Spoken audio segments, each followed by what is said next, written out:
Assalamu alaikum. Bu Dünya Uyghur Kurultayı tarafından kurullaştırılan bu 2 günlük xalqaralıq yığın yaxşı o'tyapti.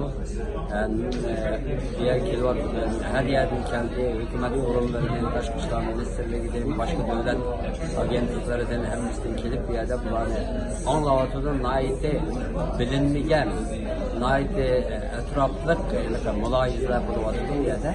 Shunga hammasidan bilgan nayiti oliy saviyada, nayiti sifatlik bir yig'in bo'lyapti deb hammasi kelgan chet-elliklar bo'lsin, hammasi shuni bizga da'vat.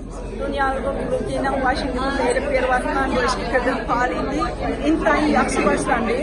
Bugungi ochilish murosimi Amerikaning Kapitoliya, ya'ni Kongress binosida berib berildi. Bunga intayin muhim hukumat xodimlari keldi va ularning og'zidan güçlü sözlerini anladık. Olup mu Congressman Christopher Smith bugün bu vatanda buluvatkan işgaliyatki Şarkı Türkistan'dan hazır yüzlanıvatkan vaziyetini erki katliam yani erki kırgınçılık dep atdı.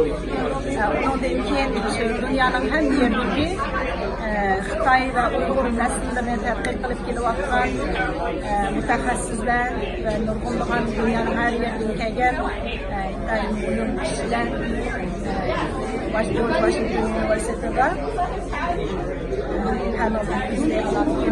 bugun ikkinchi kuni yana nurg'unlagan yaxshi panellar bo'ladi, savol javoblar bo'ladi. 2 kundan beri muvaffaqiyatga beryapti. Amerika Kongress'te açılgan bu Dünya Uyghur Kurultayı'nın yığını ait seviyelik bir yığın oldu. Günün yakı mütehassisler özününki Şarkı Türkistan'daki vaziyet, mütedarlar göre hakkında delil sıfatlarından oturup koydu məlumatlarını. Bu Uyghur meselesi, Amerika'nınki Uyghur meselesi olan kızkışı ve köngül bölüşününki yana bir ispatını görüp algan bulduk. Hakikaten nayit isbatlık oldu. 4-iyun Kongress'te başlanğan yığından bugünküçilik bizim alğan təsiratımız nayit yaxşı. Amerika hükümetinde ciddi bir Uygurlarga qiziqish, burunqilarga qaraganda nechasi qiziqish ve Uygurlar yani Sharq Turkistondagi lagerlarni qanday qilib taqash ve Uygurlarning beshiga kelayotgan bu külfetlerini qaysi yo'llar bilan, qaysi usullar bilan tizdi taqab bularga istash qilishdak bir yangi chora tadbirlarni izlanayotganligimiz. Bu qadimki faoliyat intayin yaxshi bo'ldi.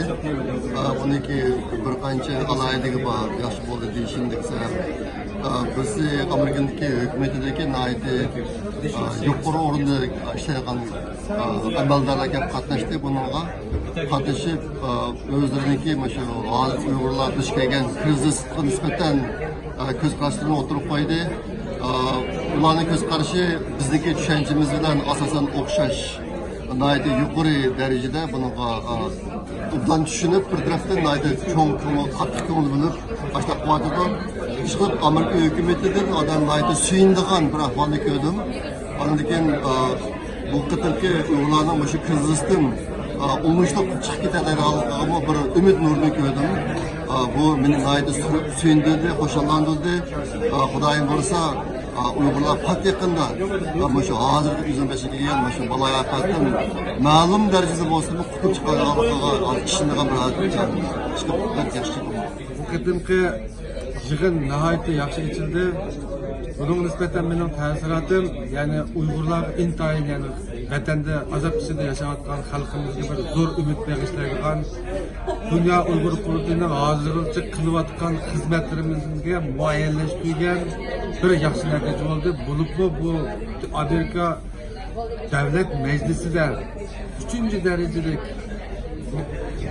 amaldorniki Nancy Hanım'ın katılışı, şundakla bir türküm nüfuzlu kongres azalarındaki parlament azalarının katılışı bizga qilayotgan ishimizning haqiqatan to'g'ri ekanligi, millat uchun qilgan ishimizningki ko'rilganligini isbotlaydi. Dünya Uyghur Kurultayı yetakçiligideki bu Amerika'da başlanan faaliyetimiz mana bugün 3. günge qadam qo'ydi. Bu 3 gün jarayonida bu faaliyetimiz nayda önümlük, nayda yaxshi beryapti. Mana men hozir shu vaqtda bir xabarni o'qib kirdim. Hatto Amerika State Department, ya'ni Amerika hukumat organlariga bizning konferansiyada yana shu yig'inimizni qo'llangan temamizni, taytilimizni o'ziga bir tayinli qilib rasmiy biz Uyg'urlar masalasi haqida so'zlashla emas, bir amaliy bir harakat qilish haqida bir targ'ibotnoma shunday bir narsa e'lon qildik. Bundan xursand bo'ldim. Demakki, garchi bu 3 kunlik yig'inimiz jarayonida bizning hozirgi Uyg'ur vaziyati va Uyg'ur da'vosiga nisbatan bu qitimda vaqt kelib berilgan bu yig'inimizning unumli usulda qaytliq yani Uyg'ur masalasini ko'tarib chiqishlikda ham bir unumli bir ahvol bo'layotganini ko'ryapmiz. 6. aydagi 4-kunlarda tavsiyalariga mana Amerikaning poytaxti Washingtonda Dünya Uyghur Kurultayı Uyg'ur haqlari project hadiseler Amerika Uyg'ur Devleti Uyg'urlaştırışlar bu faaliyetlerde devam ediyordu. Bulutma 6. ayın 3. gündeki, 4. gündeki Dünya Uyghur Kurultayı'ndaki erkinlik gençliğe mutabakata erişişi ve şu an ki bu Uygurların bugünkü dünyadaki Uygurların ki kriz hakkındaki bu kongreste işleş murasimi ve bu her türlü kesip eklerinin dünyada kırılgan bu adımların ki Uygurların bugünkü işler hakkında kriz hakkındaki hakikatleri nait hayacan, nait memnuniyet, nait isim kuruluyor. So that was very effective.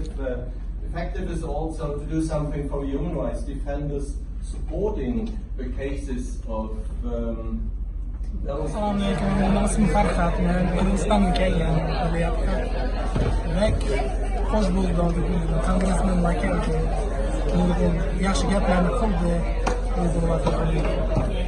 Menimcha biz inshaalloh o'timiz bunday qarorlarga qarab bo'lsin deb qo'yayman. Amerika bo'ladi, Yevro bo'ladi, ya boshqa davlatlar bo'ladi. Bunday kelib, yig'ilib, bir-birisi bilan tanishib, yaxshilab, menimcha yaxshi bo'ladi deb o'ylayman. Rahmat.